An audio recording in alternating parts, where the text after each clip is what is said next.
Você já imaginou o que um juiz faz para chegar à quantidade de pena? Por exemplo, uma pessoa pegou 10 anos de cadeia, outra pegou 9, outra pegou 8. Como que um juiz faz para quantificar a pena que uma determinada pessoa vai pegar de acordo com... Se você quer saber, fica nesse vídeo até o final. Já ativa o sininho aí.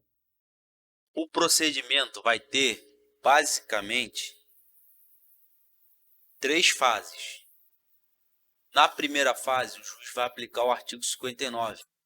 Na segunda fase, o juiz vai aplicar o artigo 61 ao artigo 65 do Código Penal. Na terceira fase, o juiz vai aplicar tudo que aumenta e tudo que diminui, excluindo o que está no artigo 65 ao 61 e o artigo 69, o artigo 59.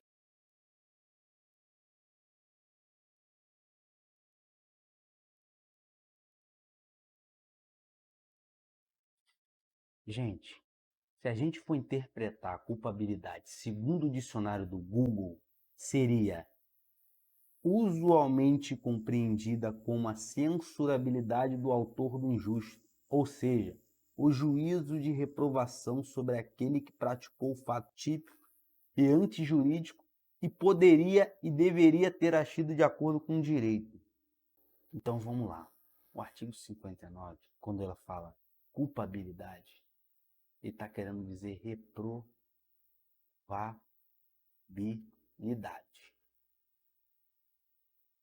Mas tem que ser questões que não englobem elementar do tipo. Não pode chegar aqui e falar, ó, ele roubou. O roubo é elementar do tipo. O roubo é um crime reprovável em função disso, eleva a pena base acima do mínimo legal, não. Mas o sujeito roubou. Mas ele roubou um carro cheio de criança. Pô. Isso é mais reprovável? Sem sombra de dúvida. Os antecedentes, gente, você tem que se remeter em reincidência. O que vem a ser reincidência? O agente praticou um crime, transitou em julgado e o sujeito pratica um novo crime. Depois de 5 anos, esse crime aqui deixa de ser considerado como reincidência. E depois disso, ele não é mais considerado como reincidência, mas ele é considerado como antecedente. Quando você lembrar de antecedente, você tem que lembrar o seguinte: súmula 444 do STJ. Fala aqui: inquéritos policiais em curso não podem ser usados para aumentar a pena base acima do mínimo legal. Isso se aplica aos antecedentes, à conduta social, a todos esses elementos do artigo 59. A súmula 44 se refere. Não pode usar inquérito policial para nada disso aqui, gente. Na conduta social, segundo o Rogério Greco, é o comportamento que o agente tem perante a sociedade.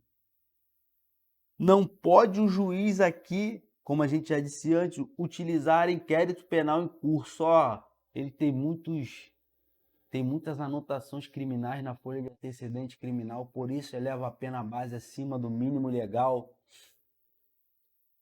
pois a conduta social do agente se mostra voltada ao mundo do crime. Não pode. Vamos lá. É o comportamento. É o comportamento do agente perante a sociedade. A personalidade do agente, aqui existe a figura do juiz psicólogo.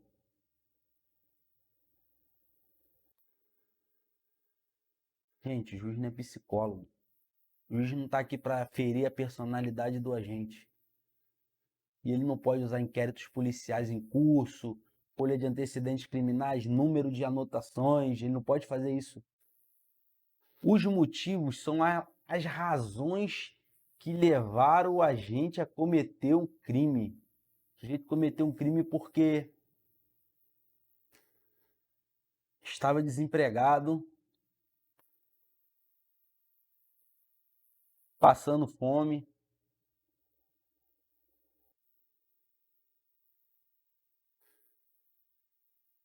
Só que aqui não pode ser o furto ou roubo, o furto famélico não, gente. Pelo amor de Deus, furto famélico aqui não. As circunstâncias do delito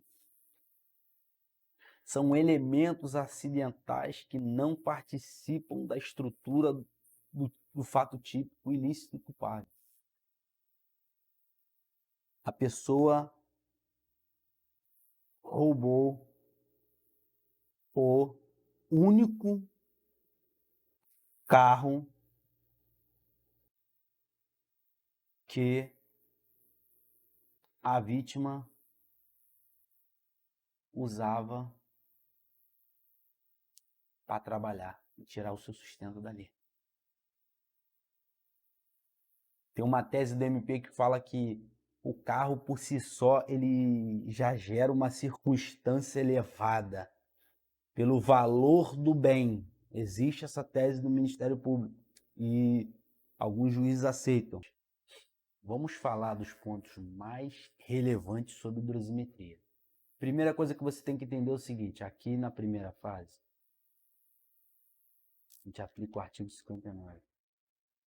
Na segunda fase, é do artigo 61 ao 65.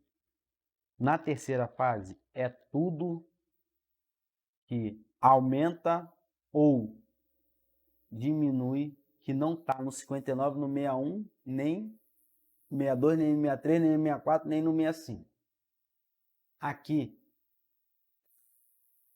a pena deve obedecer limite máximo e mínimo. Aqui, na segunda fase, é a mesma coisa. Na terceira fase, não, vou até mudar, não obedece o máximo ou mínimo.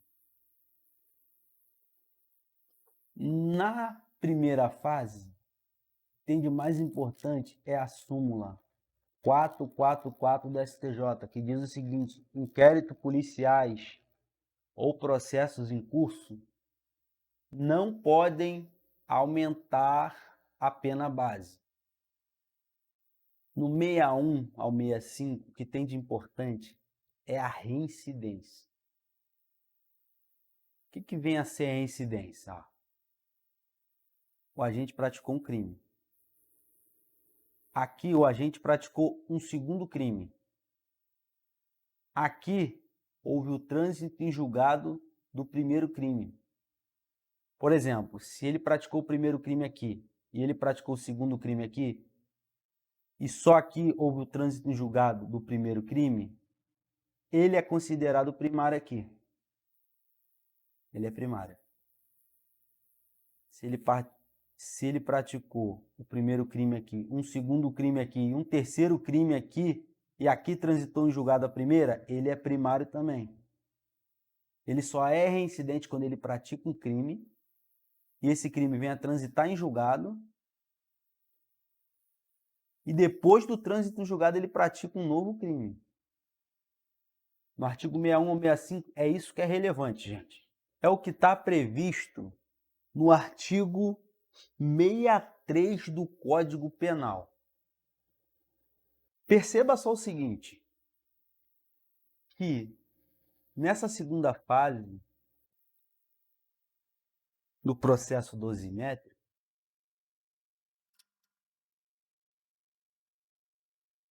nessa segunda fase do processo dosimétrico, as agravantes, o rol é taxativo.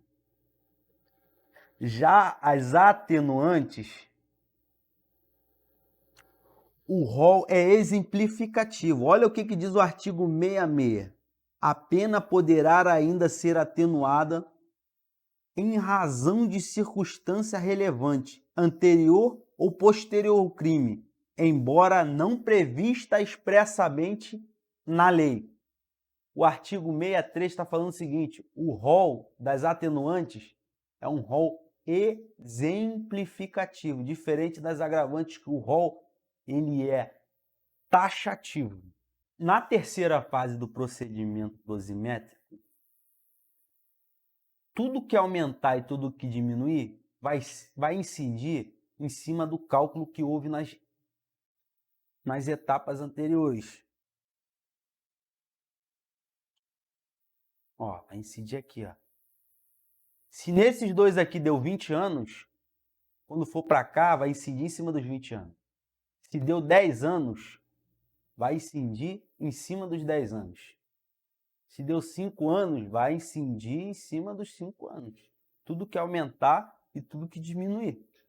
Agora, preste atenção aqui numa coisa, ó. Primeiro aqui, ó. Vamos de novo. Artigo 59. Aqui vai do 61 ao 65. E aqui é tudo que aumenta ou diminui, que não está no 61 ou 65. Vamos fazer uma dosimetria, vamos fazer um cálculo de pena aqui, ó. Vamos lá no artigo, vamos na injúria.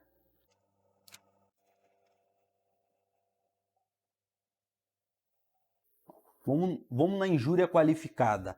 Artigo 140, parágrafo 3º. A pena é de 1 a 3 anos. 1 a 3 anos. Vamos dizer aqui que não teve uma atenuante ou uma agravante. Agora vamos ao artigo 141, parágrafo 2º, que é algo que aumenta a pena e diminuísse ou aumentasse, que não está no 59, nem no 61 e nem no 65. Diz assim, ó, se o crime é cometido ou divulgado em qualquer modalidade de rede social da rede mundial de computadores, aplicar-se-á a pena em triplo. O artigo está falando que vai aplicar 3 vezes mais. No final aqui, ó, preste atenção aqui o seguinte. A primeira fase, o juiz tem que seguir de 1 a 3 anos. Na segunda fase, ele tem que seguir de 1 a 3 anos. Na terceira fase, ele não tem que seguir de 1 a 3 anos. Agora, imaginamos o seguinte. O sujeito chamou o outro de Paraíba. A pena é de 1 a 3 anos. Agora, vamos para outro crime.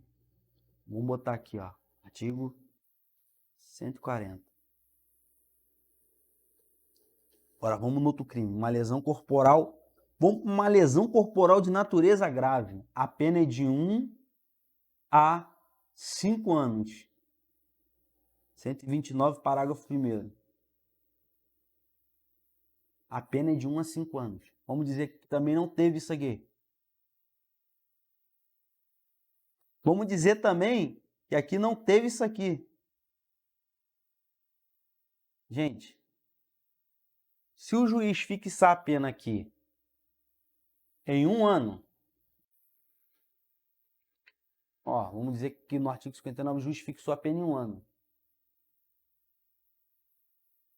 Aqui no final, o sujeito pegou 3 anos. Uma lesão corporal de natureza grave. Debilidade permanente de membro, sentido e função. O sujeito pegou 1 ano. No final das contas, o sujeito praticou uma lesão corporal de natureza grave. Pegou 1 ano. O sujeito chamou outro de Paraíba no Facebook, no Instagram, na rede social. Pegou 3 anos. Gente, isso aqui é absurdo. Artigo 141, parágrafo 2º. Isso aqui é absurdo, gente. Como é que alguém que faz uma referência a uma etnia na rede social pode pegar 3 anos? Uma pessoa que pratica uma lesão corporal de debilidade permanente de membro, sentido ou função pode pegar 1 ano. Gente, é absurdo. Os critérios de dosimetria da injúria tão absurdo. É o parágrafo 2º, onde o presidente vetou e o Congresso foi lá e derrubou o veto, passou por cima do veto. Esse parágrafo 2º aqui nos conduz a conclusões absurdas. Então é isso, gente. Se você gostou do vídeo, deixa o seu like aí, deixa o seu joinha, se inscreva nesse canal. Para o algoritmo, a forma que o YouTube pensa é a seguinte: se uma pessoa visualizou, esse vídeo é importante. Se essa pessoa que curtiu, pô, esse vídeo aqui é mais importante, tem mais relevância. Se ela compartilhou, tem mais importância ainda. Então a gente precisa disso aqui para essa informação que a gente está dando, essa informação de qualidade, sendo expositivo, chegue a mais pessoas. Valeu!